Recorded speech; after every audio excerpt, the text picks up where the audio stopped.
Our presenter is the secretary of the editorial board with Uganda Law Reports, board member of the Uganda Living Law Journal of the Uganda Law Reform Commission, the Uganda Law Society Law Journal, Uganda Network on Law, Ethics and Human Rights.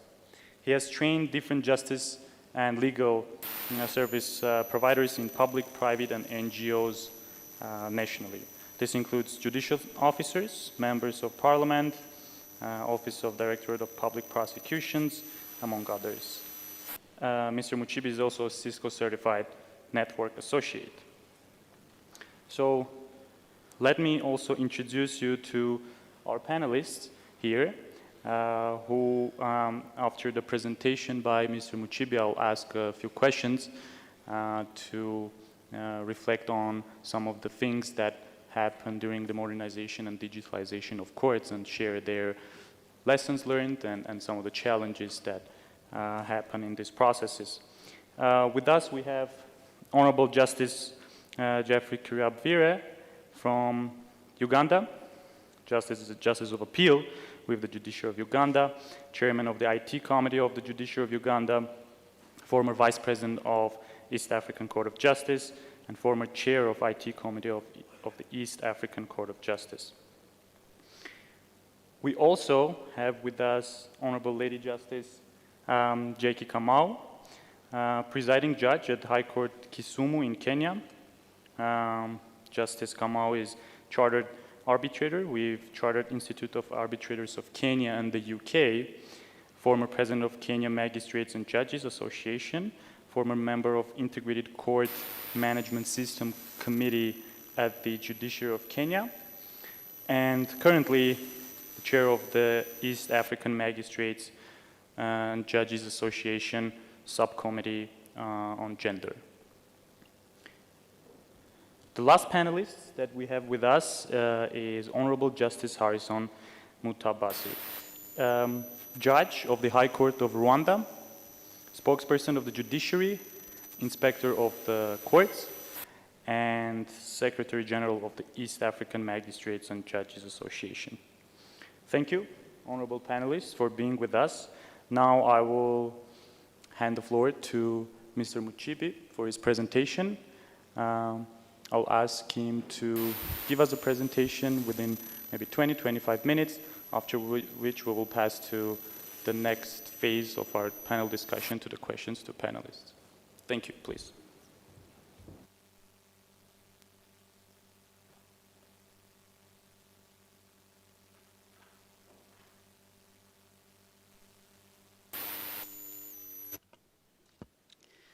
Thank you, David, for that introduction.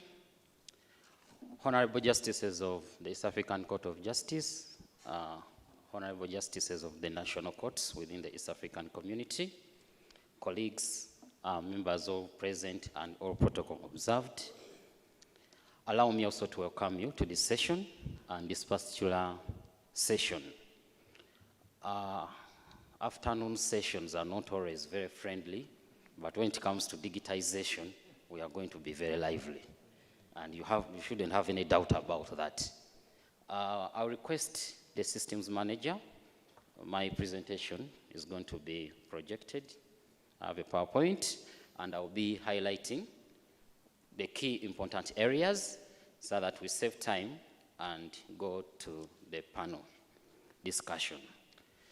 I welcome all of you to this session, and I've presented similar sessions in other forums, like the recently Uganda Law Society annual general meeting.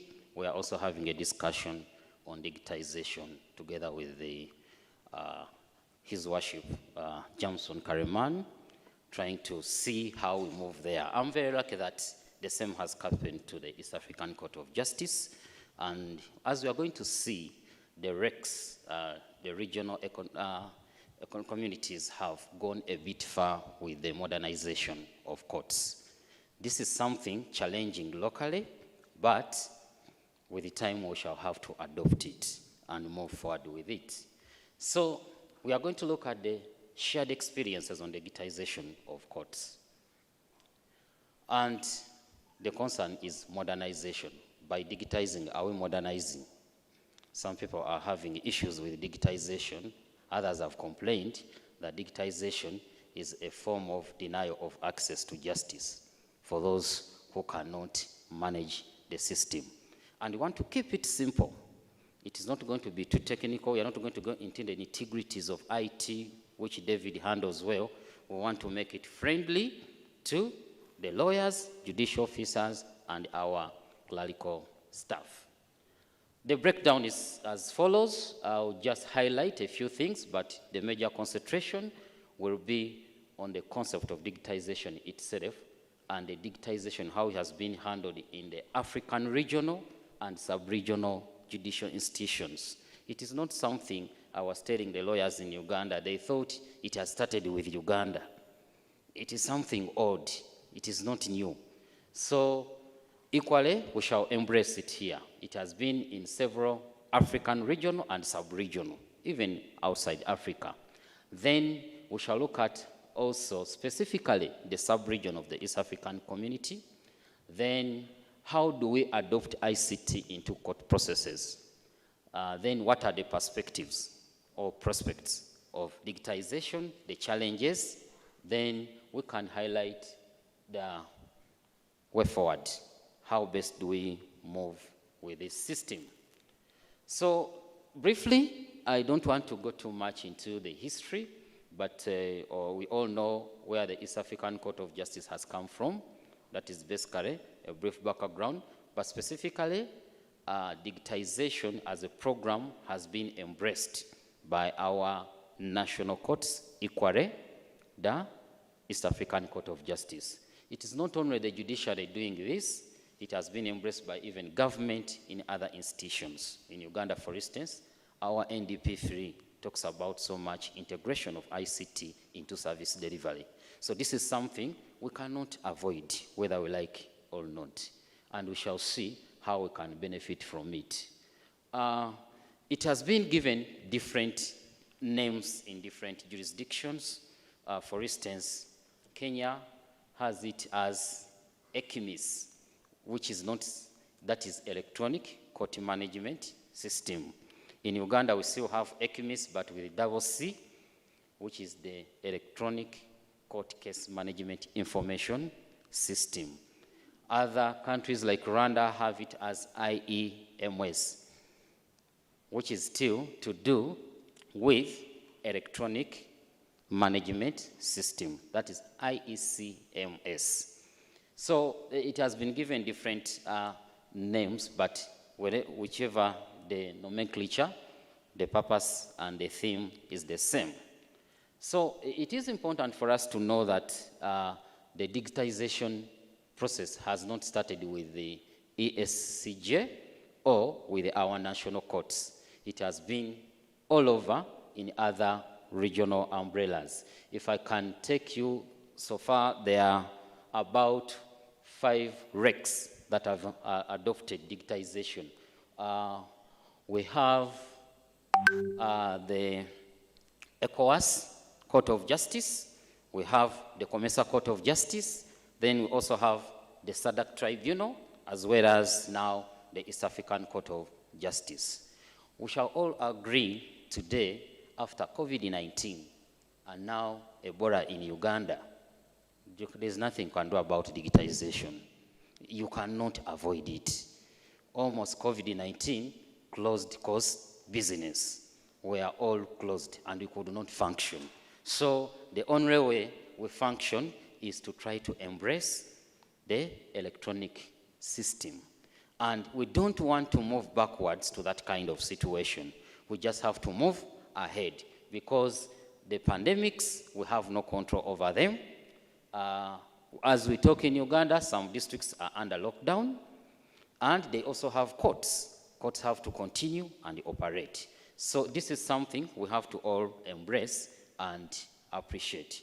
Honorable Justice Chiawire, one of the panelists, has written about how the East African Court of Justice embraced digitization past COVID-19. And the discussion is very clear therein, and it embraces some of the key aspects we can get out of this digitization. There are so many attributes of digitization: efficiency of judicial procedures. We are talking about filing. It doesn't make any more sense for me to carry heaps of papers, files, and run to court. Recently in Kenya, we saw the presidential election petition where people were carrying huge of files in a lorry to Gandhi file. We need to move away from that kind of a system. Why should we pile a courtroom with heaps and heaps of what? Paper. This is something simple. We can easily scan. We can even not scan. We can just file electronically, and the case is done what? Registered. So there are so many attributes we can see in this kind of system. Increase the level of transparency. We have been having challenges where people are complaining that some file cases and determine which judge to hear. They influence the allocation of a what? A file. With the electronic system, we can easily avoid that kind of system because everything is digitized and is run electronically. It puts away sometimes there's so many physical hands in case management. Then improvement of the level of information security, whereby national, of course, laws have to embrace this, like we need to look at issues to do with that. Data protection, I'm sure most of the regional courts, the national courts within the EACJ have laws on data protection. Okay, some may not be strong enough, but we just need to improve there and ensure that there is information security whenever shared on this kind of system. Then the other concern is the integration of human capital, financial, and material resources. We are looking at this in Uganda. For instance, there's been complaints in our courts that some people file cases without paying filing fees. With digitization, you cannot avoid filing fees because the system will not validate your pleadings until there's proof that you paid the filing what? Fees. So that is easily K34. The issue of non-compliance with timelines for filing, people have been backdating. Is filing late, but is receiving a date which is earlier. With the electronic system, all that is dealt away. Then, as we shall see later on, efficiency of our judicial officers in terms of performance. Right now in Uganda, Jamson will confirm so, and I've been seeing it in court since we launched ECMIS, March 2022. Judicial officers are very active. They are working, disposing cases, giving shorter dates. Why? The system keeps a record of your performance. At the end of the month, it evaluates you whether you are performing or what or not. So this issue of saying I will not work is easily controlled because the statistics can easily be maintained by the system. Equally, when we see the aspect of electronic case filing I've talked about, it gives you filing at the comfort of wherever you are. You can file from your chambers. The registry can receive documents without you physically approaching them. So this is something we struggled with during the pandemic. But with digitization, this is also controlled. Then electronic case management system, there is a record of tracking a case. From the date of filing, you are getting notification of what is taking place on your case until the stage of hearing. As we shall see, Rwanda is a bit ahead within the region. I'll talk about also that statistics. ECMIS started in the East African Community region, started with Kenya way back in 2011. But Kenya is one of the countries struggling more using digitization. Actually, at a certain level, it had to abandon the digitization because, as we shall see, lawyers and judicial officers also have challenges with these systems. And we must agree here that some of us have not really embraced, and we have also those who have the mentality of calling themselves BBC lawyers, BBC judges, and those are the ones born before computers. So for them, anything to do with electronic system, they don't want to be what? Near it. But times where we are, it is unavoidable. We have to embrace it. So Rwanda has a bit far in this system and started it in 2016. But there was a very good designed program, and the implementation system was a bit effective. Then the other, so we have, that is electronic record case management system. I want to be very courtroom technology. We can use video conferencing. We can have Zoom. We can tweet. In Uganda, we have done that during the pandemic, where courts were proceeding using Zoom technology, using video conferencing. Of course, there may be challenges, but at least it is a step ahead where you cannot be backward. The East African Court of Justice has also reached that level. Then the other concern, we have some, before we go to the challenges, when it comes to courtroom technology, we are trying to say that we can even have a hearing without going to the court premises. That can be achieved with digitization. But it is a gradual process. You may not start with that, but it is also possible. And we want to reach that level more so that the East African Court of Justice is based in Arusha.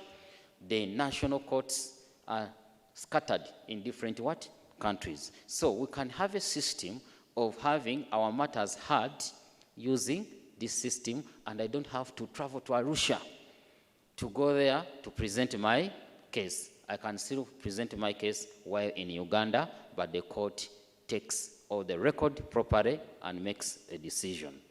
So that's what we want to achieve. I must appreciate there are so many challenges with the digitization, which I can also highlight, like ICT infrastructure challenges. This is one of the problems we are having even with our economists in Uganda, whereby the gadgets, technological gadgets needed may not be readily available, and some are very expensive. So you cannot, at the same level, think all courts will be equipped with ICT equipments. And so far in Uganda, we are using 7 pilot courts. But still, the issue of gadgets becomes also a big challenge. Then we have in the region also issues to do with the electric power supply, which is unstable in most countries, and ICT relies so much on that. And you could see even some regions, some places don't even have power completely, so it can be a challenge to have success of this system if that is not addressed. But these are issues that can be worked upon. Then comes a serious problem to a lawyer, to a judge, IT literacy challenges. This is one of the factors that is always a problem. Most of us were in school, IT was not very much emphasized. IT is becoming a global issue now. So we should migrate from the system of a judge coming to a courtroom and the whole table is full of files. All the files, papers torn, others not in the record, among other issues. So this is where the problem is. Even now, if you look at the courts within the region that have embraced electronic case management system and courtroom technology, some have not taken away the files. They still operate with the manual files. In other instances, you find these issues to do with electronic are left to the registry and the clerical staff. The judicial officers are not bothered whatsoever. So it becomes challenging to achieve it if it is not embraced by court itself. So ICT challenges becomes a problem, but this one can as well be solved by emphasizing too much training and also loving to have things change. And that takes us to organization and structure challenges, where you find that in some countries within the region, the structures are not in place. You find even the management itself cannot embrace digitization, and this becomes a drawback. We have situations where judges no longer call parties to deliver rulings, to deliver judgments. It is very annoying to go to court to receive a judgment, sit for 2 hours, enter court, they tell you judgment is not what? Ready. Then they adjourn, you come back again to receive a what? A judgment. Courts have moved away from that. Why should I go to court to receive a ruling? This can be electronically delivered, such that we save the cost as we are looking at access to justice. It also involves a cost effect. So judges have moved away from these that have embraced digitization. Even a hearing notice can be served electronically. Though here we have challenges of harmonizing the system and existing laws, specifically the procedural laws. I'm working on a paper in that kind of area. Justice Chavuri, you agree with me that when we launched the ECMIS in Uganda, for instance, our civil procedure rules, for instance, that apply for manual processes were not amended. You talk about somebody, you say, I filed my submissions electronically. You should be in position to see them. So, have you served them to me? For him, has gone back to the what? To the manual. Yet the system, and it's going to challenge you because the law has not dispensed with the duty of what? Service. Yet ECMIS is trying to address that and shorten. So if we don't harmonize the laws with the digitization, we are going to still have that digital divide and confusion where some think technology is pushing us ahead, yet others are still saying we are proceeding manually because the laws still facilitate the manual kind of processes. So when we have to change our structure and attitude, it saves a lot of time. In Uganda, we have, for instance, Honorable Justice Musa Sekana, almost on a monthly basis. He's delivering rulings, judgments electronically. And you don't need to go to court. You get your decision fully and read it, understand. Then going to court, the judge is busy, send it to the registrar to read the ruling. The registrar also tells you the ruling is too long. Let me read you the last line. So you've wasted 3 hours waiting for that. So it doesn't make any sense today. This is something that can be delivered electronically and accessed at the comfort of wherever you are. 2 more challenges, then I wind up in the interest of time. We have policy challenges, and that comes also from the national level, and also standardization challenges. Now, this may be important if it is concerning now the East African Court of Justice. What system are we following on digitization of court processes? I think it should be a unique system known to all national courts and all participants or those who access such kind of courts, so that they know if we can file electronically, this is how we do it.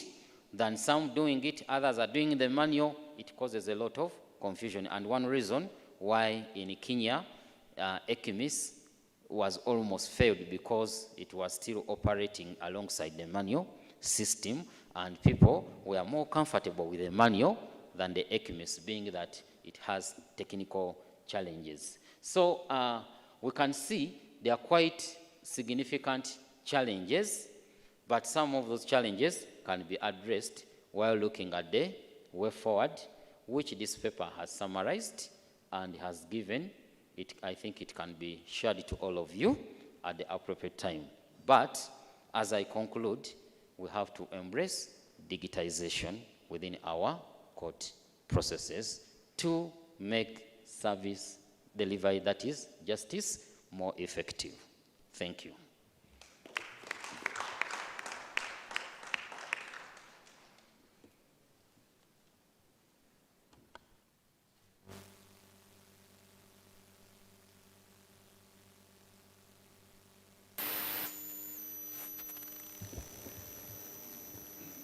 Thank you.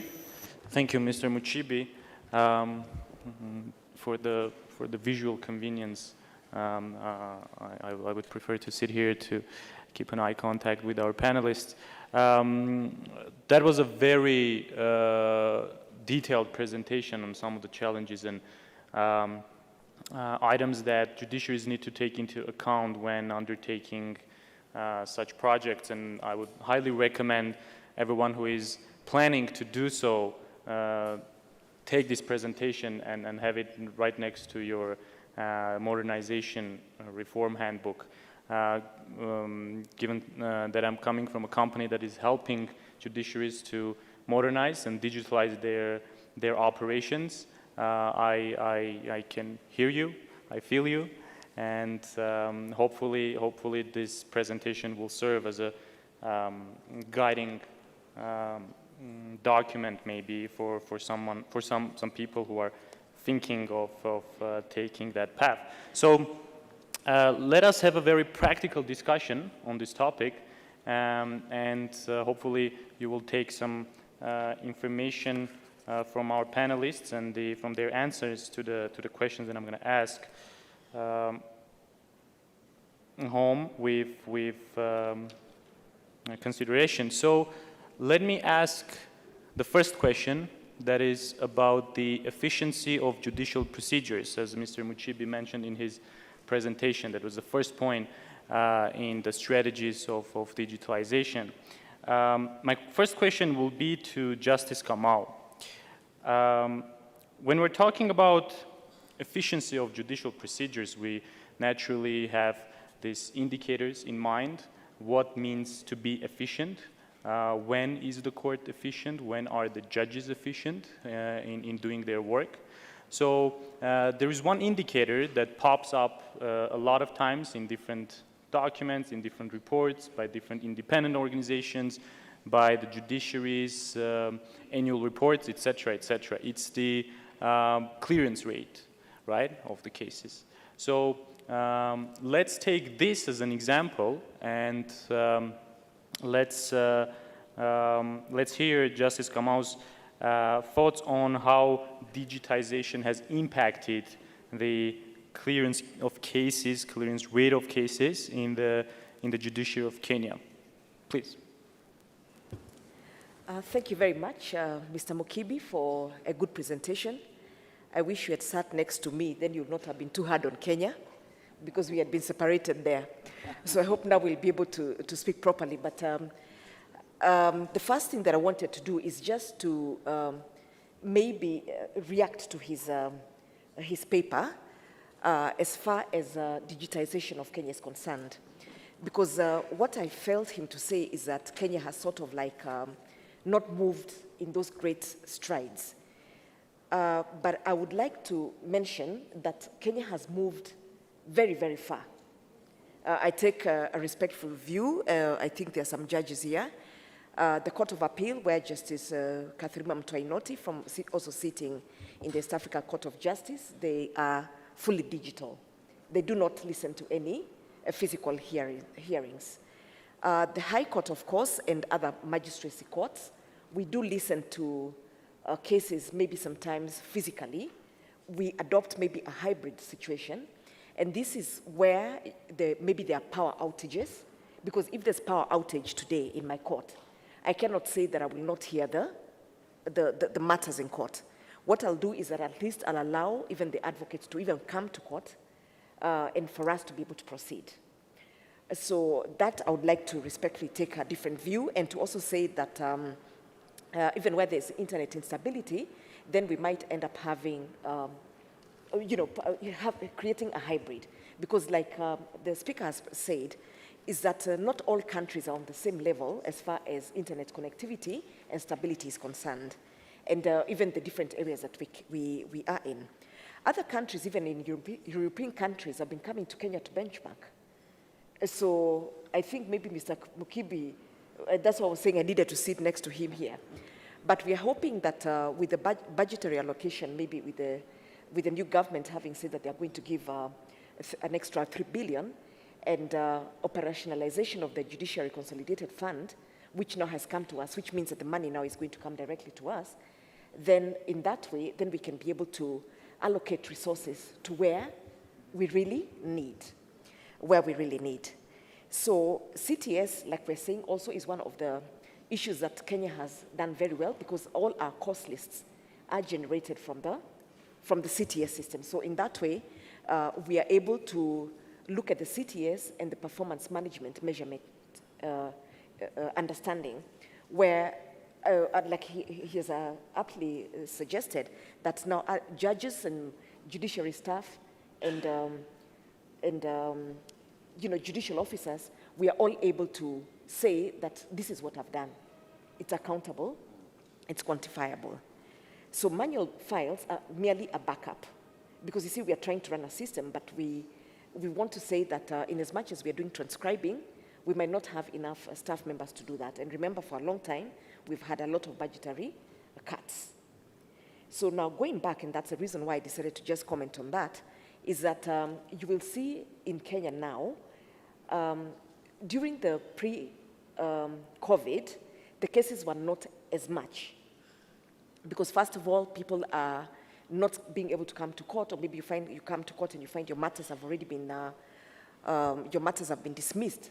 But at least when you're sitting now virtually, you are ensured that at least even in your own house, you can at least be able to attend the matter at 9 o'clock when the court session starts. People are not moving up and down. When I was an advocate, we'd even miss hearings because you're looking for parking, which was a problem. But now with virtual, you're able to proceed. So our statistics, what we are seeing through the CTS is that in the 2021-2022, over 400,000 cases were filed. And as a result of the very quick clearance because of using the virtual proceedings, we are over 380,000. So it means 95, according to my statistics, as of yesterday, 95% of the cases which have been filed, we have managed to clear. And in most places, we are finding that even clearance of cases is going way beyond the 100%. So we are chewing into the backlog, at the same time doing the incoming cases. And like we said, backlog is 1 year and above. Anything below that is not backlog. So on that basis, and the view of the civil procedure rules having been amended so that now we allow for electronic service through emails and through WhatsApps.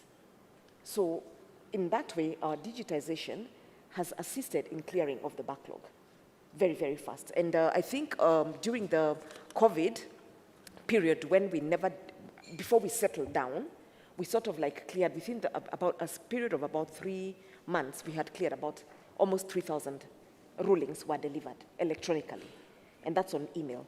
And even now, we do not have parties coming into court physically to take their rulings.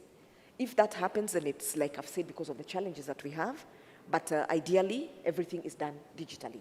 Today, when I'm seated here, I have been dealing with my matters from my court under certificate of urgency because it is done electronically. So I don't have to say that just because I'm out of the country, then I cannot deal with the matters.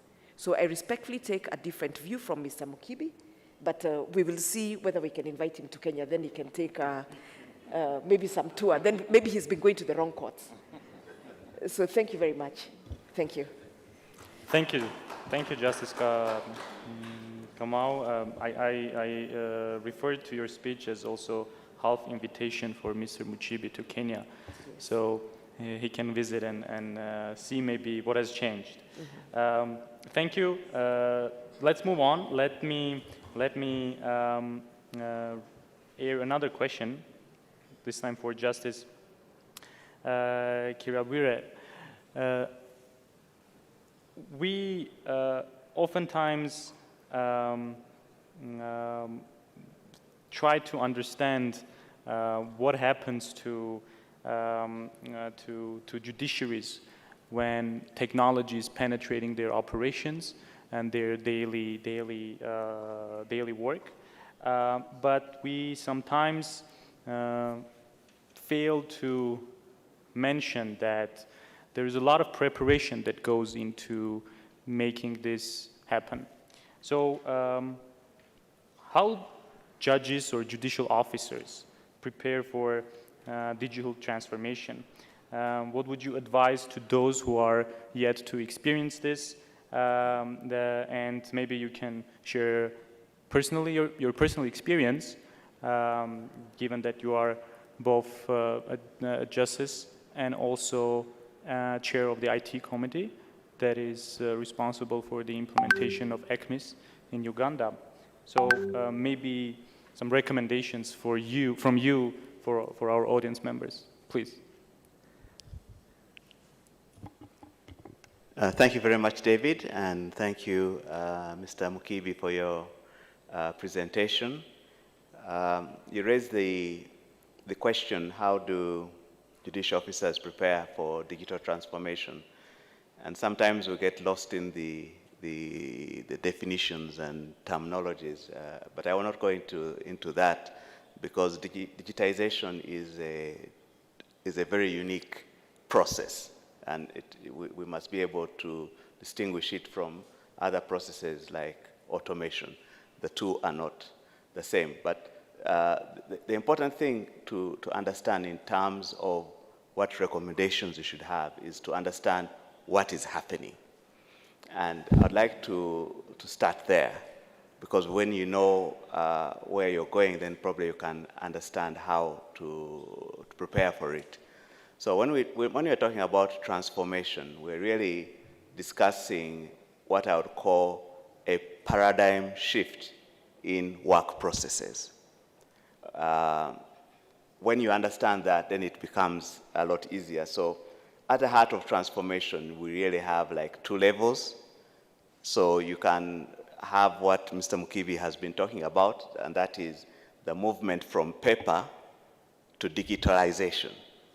So what you're saying is that how are you preparing to move from the use of paper to digital resources? So that is the first one. The second one is moving from what I would call manual systems to automated systems.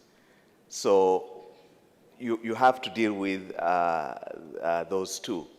And when you're dealing with those two, you're really looking at two broad areas. The first area is you're looking at the life cycle of a case, from the time it enters the court system, it is handled within the court system, it is heard, it is resolved, and then it exits the court system. So that is one area.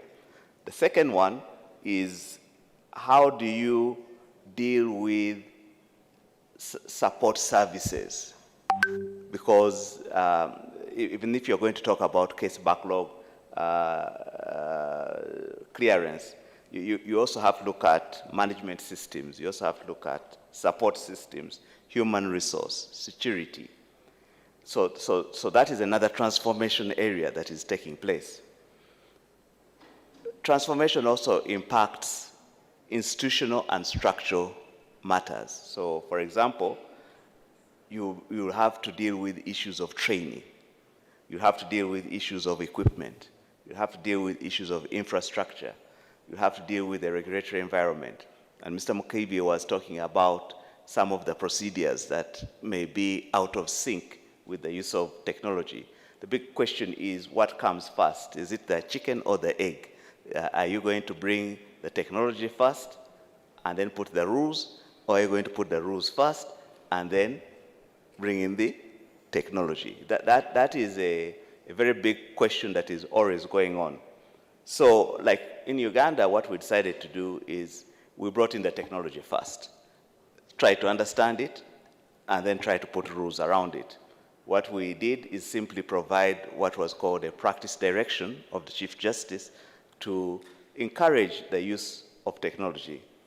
So the recommendation that I would give is, in preparing for transformation, you must have a game plan. You just do not decide that, oh, I see everybody is going into digital transformation, let me also jump into it. And I think most of the countries that have had challenges with transformation is there is the copycat syndrome. They have not actually done the preparation. So, for example, in Uganda, we have had, in this regard, a IT strategic plan. that has informed how the transformation is going to take place. So we have had the 2016 to 2020 IT strategic plan. Actually, I have a copy over there. I wanted to show it, but that has informed what has helped us to move systematically. Secondly, even with the EACJ, we have a draft strategic plan for 2021-2025. That is also helping the EACJ to assist in the transformation. So, if you want a seamless transformation, have a plan. Thank you. Thank you. Thank you, Honor. Let me, without further ado, jump to the next question, this time for Justice Mutabazi. Rwanda is known for its, in the judicial domain, specifically for its IT capabilities, empowering judiciary members and judges to be more productive and to be more efficient. And my question to Justice is how technology is empowering you. Give us a before and after look at Judge Mutabazi with technology in his hands and without technology in his hands. Thank you very much, David, and thank very much my fellow panelists and the presenter. Well, talking about how technology has empowered me, I'll speak till the cows come home, but I'll try to make it very brief, as you said, before and after. I joined the bench in around 2002, 2003, at the work where in our country, the court that was assigned to were trying cases of genocide against Tutsi. And in those cases, you will find sometimes you have suspects that are going 100 and more. And sometimes you had to take the files to try them on site. So you can imagine cases that have 100 and plus people, and imagine the bulk of files they had. Sometimes we had to get vans to transfer the files to the site. So you can imagine the labor, the registrars, the judges they had. First of all, the judges to go through all the bulks of the files that you have and analyze, and then, but secondly, the registrars to transfer this to this. So I can never say, it's as I said, I will talk about this till the cows come home. It has definitely changed my work life. Secondly, I would say as a judge, but also as a head of a jurisdiction, I headed a jurisdiction after that, before the introduction of the IACMS. Actually, IACMS is Integrated Electronic Case Management System, which means all files into the courts on the justice system, they come through electronic methods, nothing more in our system right now. So I would say I headed a jurisdiction before, and in the morning you will find almost 80, because it was a busy court, 80 litigants that are lined up in the registry and elsewhere in the corridors coming for services. First of all, they're coming to file. Secondly, they're coming to look after their and see when are the dates due. Secondly, they're coming up to take summons and take them to serve. Thirdly, they'll come for a hearing. Fourthly, they'll come back for a judgment copy. Sixthly, they'll come back for an executory seal and all this. Thirdly, they'll come up for enforcement and all this. So you see, all that was happening in one court that was happening. But after, as I said, that is the first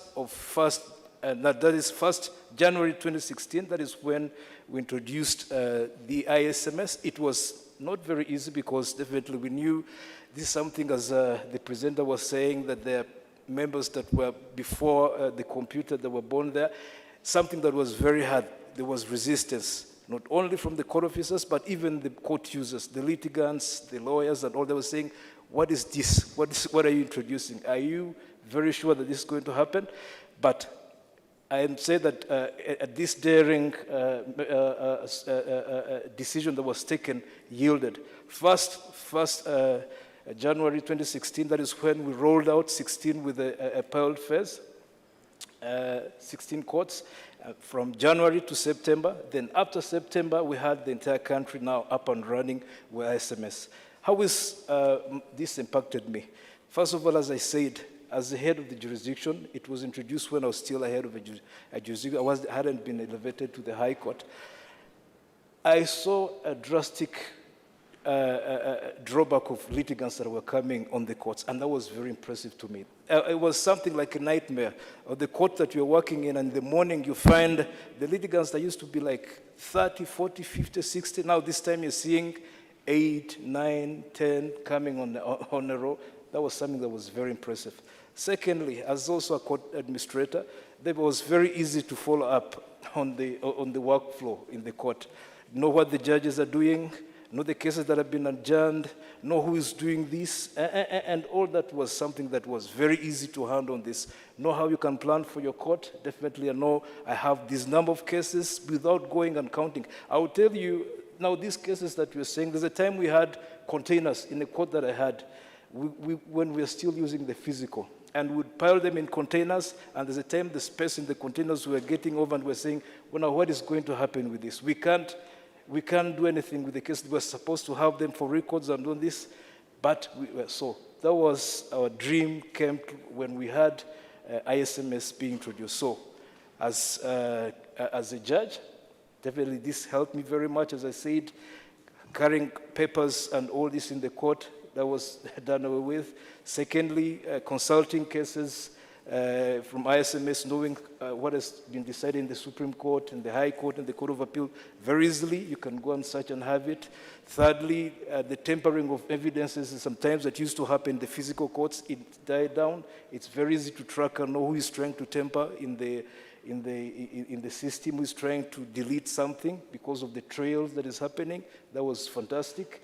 And overall, knowing how the functionality of the court is happening. So I would say, as I said, I would speak on and on till the cow comes home, but it's very much changed to me since before the introduction of ISMS and after the introduction of ISMS. Thank you so much. Thank you, Your Honor. I also take your words as compliment for my team, who was happened to be the team behind the implementation of the IECMS in Rwanda. So I'm sure my colleagues will be happy to hear your words on that. Before I have one more question for Mr. Muchibi, but I want to see maybe from our audience. Are there any questions from the audience that we need to, okay, I see 1, 2, okay, thanks. I will make a note of that, and I'll ask Mr. Muchibi one question, and I'll go back to the audience. Mr. Muchibi, so you talked in your presentation about the digitalization of courts, of judiciaries. But I also had a chance before our conference to have a look at your other publications, and you are covering not just judiciaries, but other public institutions. So my question is, what makes judiciaries different when undertaking digitalization projects or reforms? Are there any nuances, details that judiciaries need to take into account that are specific to them when compared to other government entities? Thank you.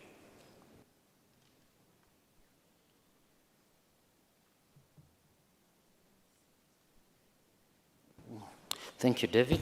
I will highlight 2 issues. One, judiciary serves the interest of justice in every country where it is established. And I also take note that there are other institutions of government that also deal in service delivery to members of the public. Judiciary is dealing with so many critical issues that even touch life and death.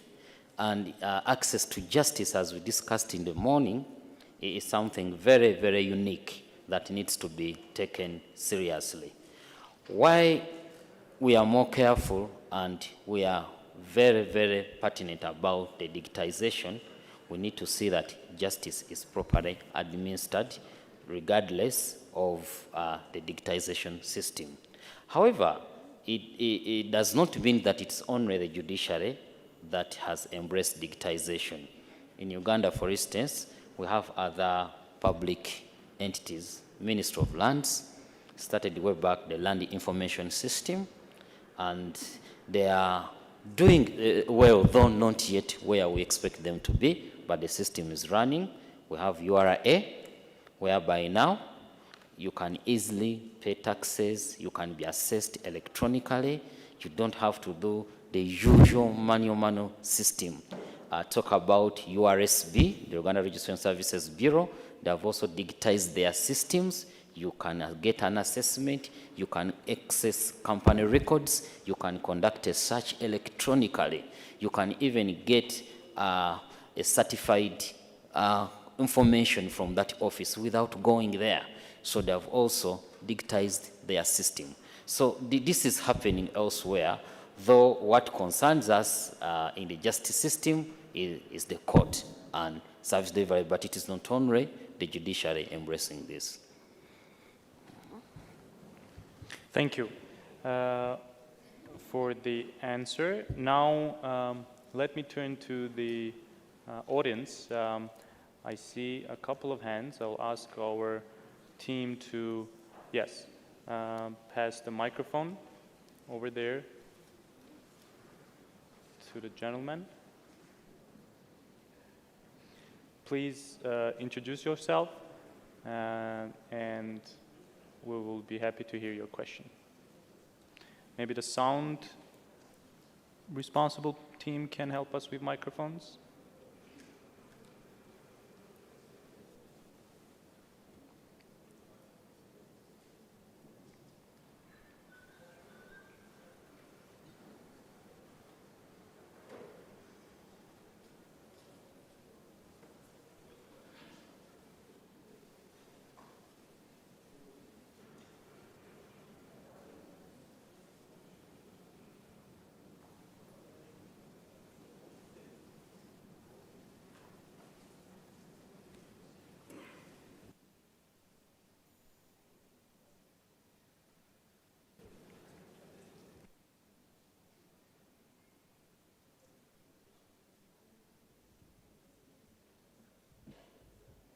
So, before the question, let me give the floor to Justice Kamal, who wants to add something to her speech, please. Thank you so much, David. The only thing that I wanted to just clarify is that even as much as Mr. Mkrtchyan had talked about those issues, it's to still admit that it did take us as Kenya, just like in any other place, a lot of effort, because remember that digitization improves a lot of transparency and accountability. So now we are able to know who has caused the adjournment, because the adjournment will show that parties were not ready, but all the advocates were not ready, because initially what clients would do, what advocates would do, they would lie to their clients and say that the matter did not proceed because either the court was not ready. But now this information is there. So I want to say that initially there was a lot of resistance, because any human being, just like we've had people resist, and they do not want to be too, they want to be a little bit opaque. And so there was a lot of sensitization that was done, both to the judiciary and even our stakeholders, because even without the stakeholders also being on board, if you insist on proceeding virtually, and they also do not have that capability, or they have not learned, then it becomes a bit of a challenge. So thank you so much for allowing me that opportunity. Thank you. Thank you, Justice. Now, yeah, please. Yeah, thank you very much. I'm called T.O. Milton. I'm a director with Uganda Prison Service, but right now I'm representing my boss, Commissioner General of Prisons. Although here it is written Biabasaija, but I'm not Biabasaija. Let the record be put very clear. I'm just standing for him. I'm just here testifying as Uganda Prison Service. I just want to agree with the presenter. First of all, I want to thank you for that nice presentation. As Uganda Prison Service, I want to tell you that if these digital courts were not there during COVID time, I think we're going to have trouble. Why? Because every week, people were being arrested, those who violated COVID rules. So we're going to have our cells filled with human beings and nowhere to dispose them. But this court, this digital court really helped us a lot in decongesting prisons during that period. Even to make matters worse, all of us were under quarantine. Where were we going to get staff to take prisoners to court? And the judicial officers were not there. So really, it was a God-sent technology for us. I just wanted to testify that. Secondly, this is a question. Mr. Presenter, how ready are you to remove this attitude from the wananchi? That this system has come not to offer justice, but it is injustice itself.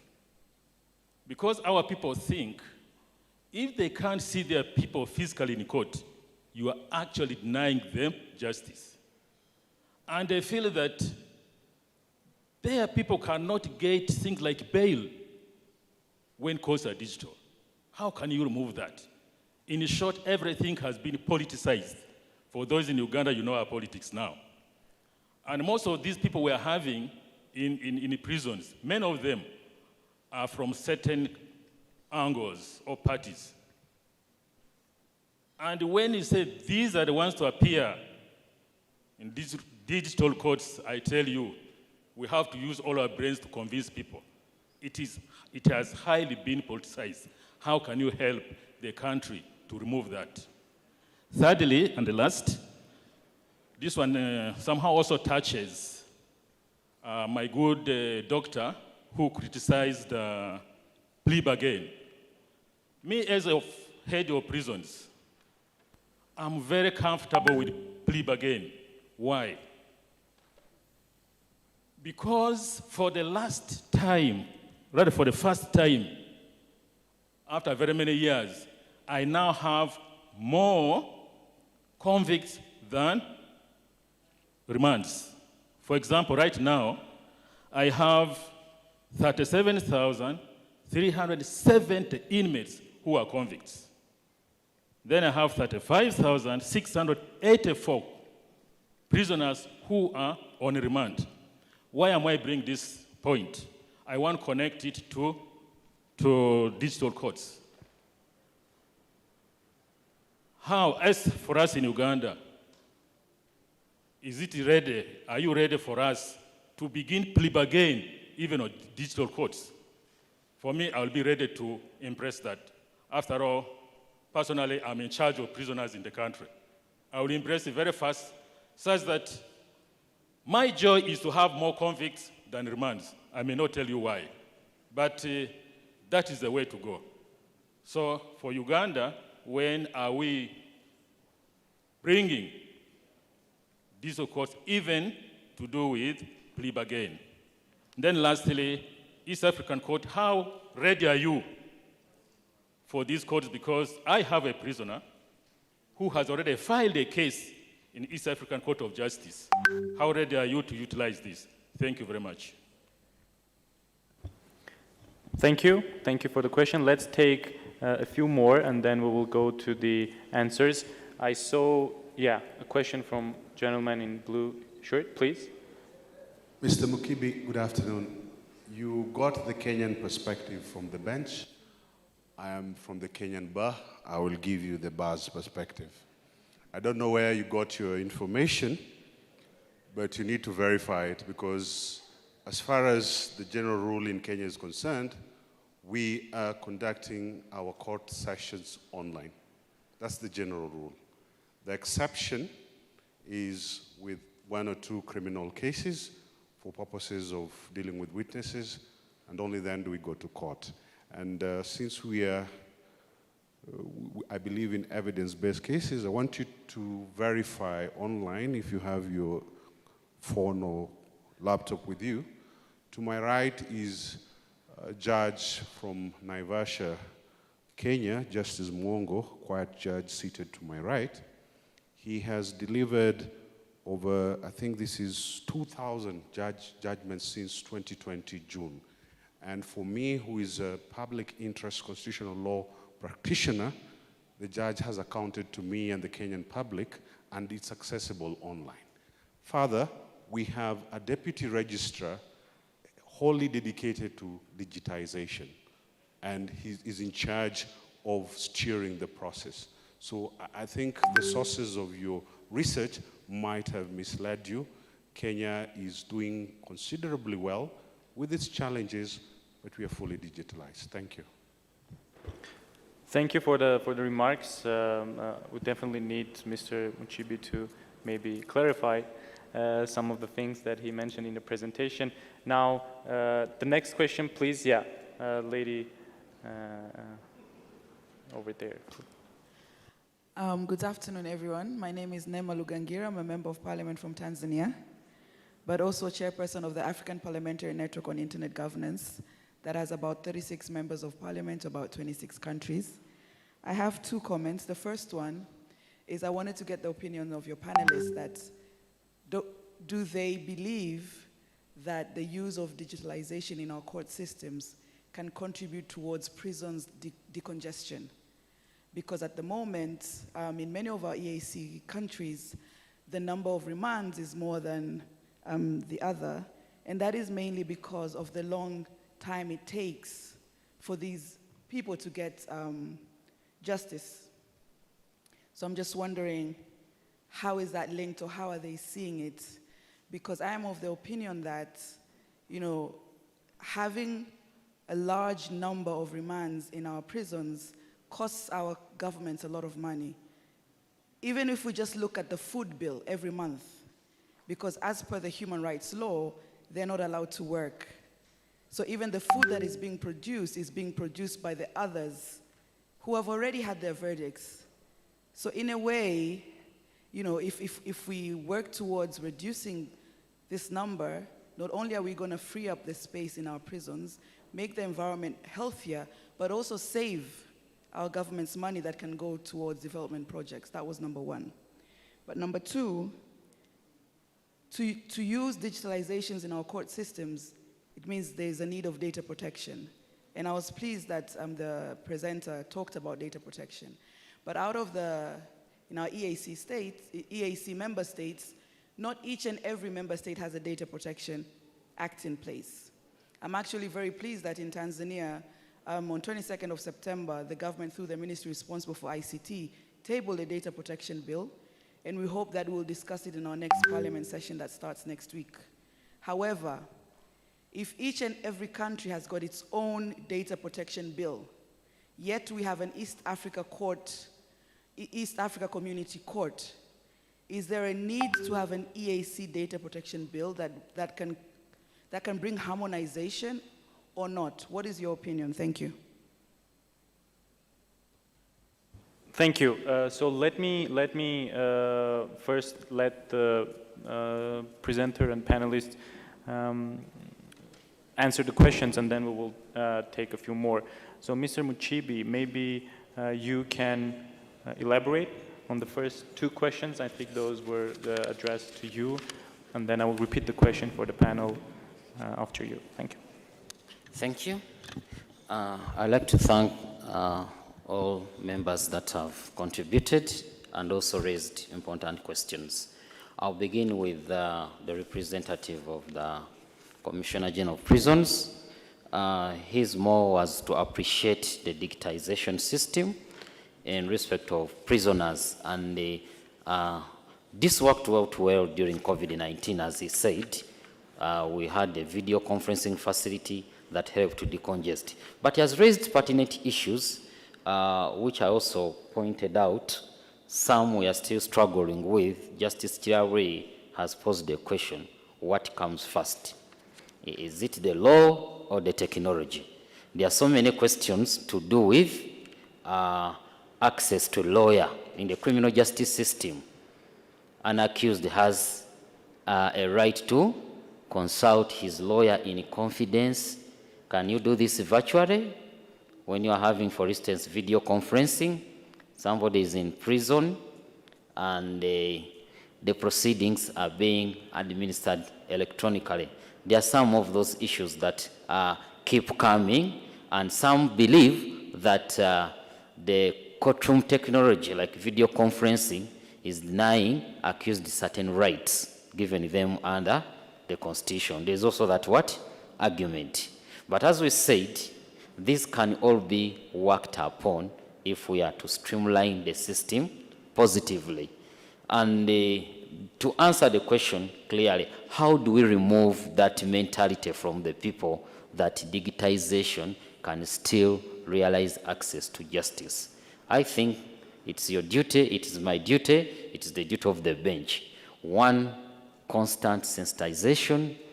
If we don't ourselves believe in it, like many advocates have negative perspective on it, then how do you expect those people to believe in it?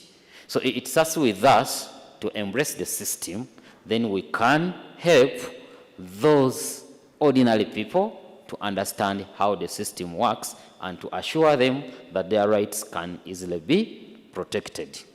Coming to my sister Honorable Justice Kamau and my colleague from the bar about the statistics in Kenya, I think the challenge may be in a publication of your statistics. Are the records giving us published? Because when you search about Kenya, what you will get may be something different. Maybe the challenge could be in publishing your records about digitization system. That may be the challenge. If you also search, you may realize what you are getting. Like you've talked about the 2,000 judgments delivered just in 2022. Do we have this information published as an attribute of digitization? Or somebody cannot know how the judgments were delivered. So statistics have to be published on this system to create awareness of how it is moving. If you look at Rwanda, the records do exist, they are published. Tanzania, Honorable MP, I saw Tanzania just launched digitization in 2021. It's just starting the process, as you said. And as to whether the EACJ will realize the rights of these persons while using digitization, I think Justice Chawere will talk about that. But it is all about attitude change and also making others aware that it is possible. Thank you. Thank you. I'm being warned by the organizers that we are very much behind the schedule. So let me just quickly address the question of prison decongestion to our panelists. Where do you see the link between prison decongestion and digital courts? Would anyone like to take that question from our panel? Just briefly maybe elaborate on that. Please, Right. Justice Kamal. Yeah, thank you very much. I think I'd like to take that question just to give my input and say that as far as this digitization is concerned, like where I come from, remember that we talked about lack of resources. So with the prisons, they were also struggling to bring the remandees or the appellants, already convicted persons, to courts because of maybe there's lack of petrol, there's lack of fuel, and that kind of thing. But now when I do my cases online, they are able to file their submissions online because we have on email. So far now at where I work, we have not gotten into the e-portal, Mr. Mukibi, but we hope that by November, December, we should have been able to get into the portal so that we are not even using email. But once that happens, because if these people are able to listen to me, I listen to their case immediately, and they file their submissions having given the timelines, then you're able to deliver your decisions also online. So in a way, we have really managed to reduce even the backlog of cases that we used to have. So for me, I see digitization has some sort of connection with decongestion of prisons. Thank you.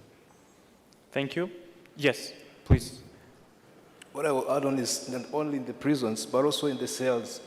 I would say that we tried this during COVID time in Rwanda when we were under confinement, even in the cells that we were doing.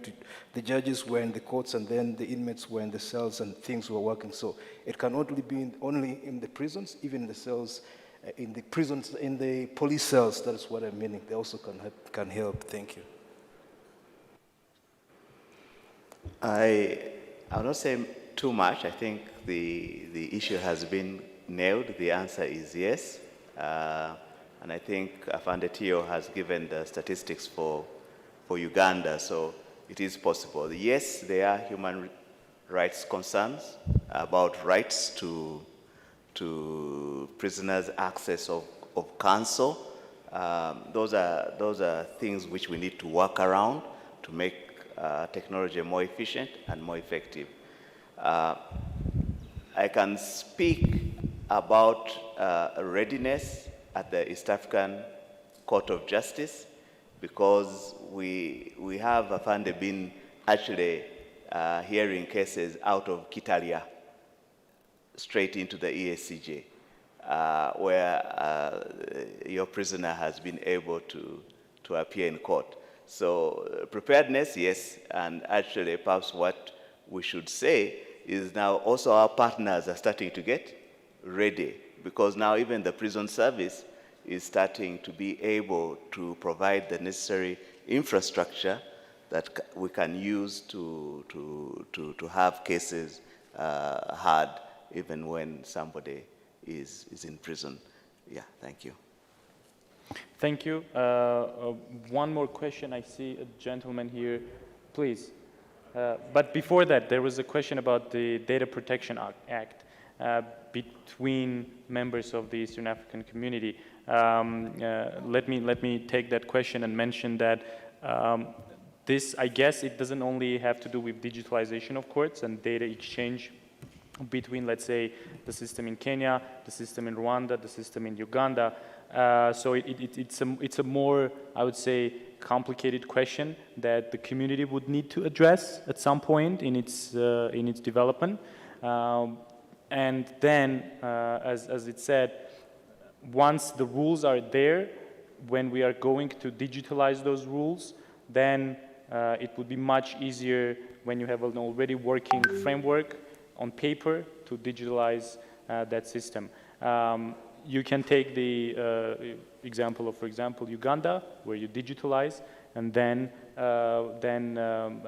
modify and adjust the rules. But for such a big enterprise, I would recommend having something on paper that digitalization efforts will cover. Please. My name is Bishop Samuel from Ministry of East African Community. My question goes straight to Justice Kiabwiri.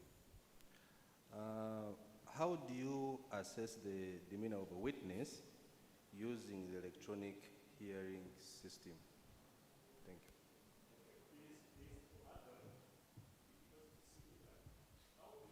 you.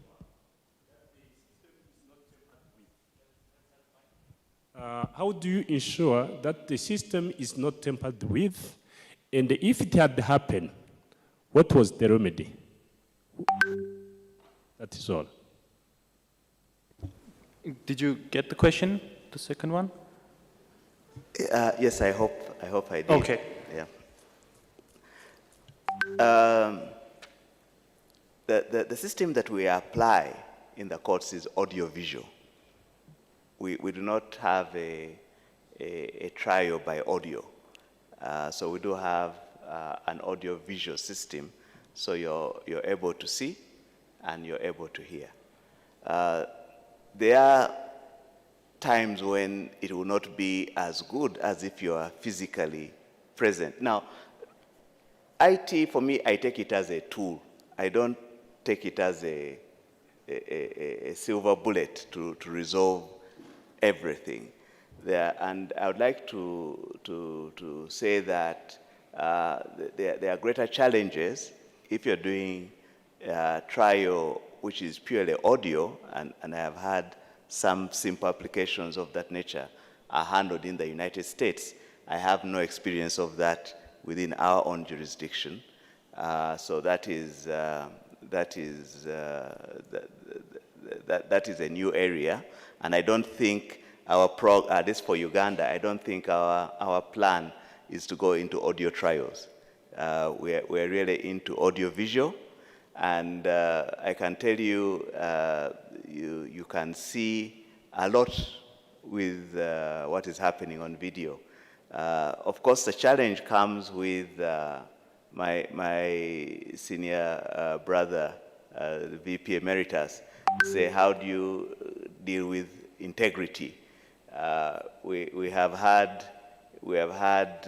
IT systems also being degraded by people who are using them. And so integrity of the system is very important. I think that we had one trial when someone said, I cannot speak because there's someone with a gun. There's someone with a gun, and you turn the camera, there's someone with a gun. You know, so there are those challenges which are there. So one, when you're going to do these systems, you need to work out the integrity of the place. And the Ugandan rules which we're now making are addressing that. If you're going to deal with where the video source is coming, what are the minimum standards that should be in that location before you can take that evidence? So in answer to your question, yes, you can decipher demeanor. Like in that particular case, it was very easy for the panel, and I'm very happy that the entire panel is in this room. That person was just playing games. He was just trying to make proceeding difficult, and it was very evident that he was play acting. So that demeanor, we realized that he was a player. So it is possible. And for the rest, I think my brother Lebois, we improve the systems. We learn more, we improve. We learn more, we improve. What is not possible is to say that technology is going not to take. It's not going to happen in the courts. That where the ship has already gone out of the harbor. Now it is just management. Thank you. Thank you, Justice. Due to time constraints, we will not be able to take any more questions, but I can see in our program that we have a networking session in the end of the day. So I'm sure our panelists are ready to answer your questions during the networking session. So feel free to approach them and pose your questions. For today, I'm happy to conclude our session. Thank you, Honorable Justices. Thank you, Mr. Mkrtchyan, for your contribution. And thank you for our audience for your questions. We'll be happy, again, as I said, help you during the networking session. Thank you, everyone.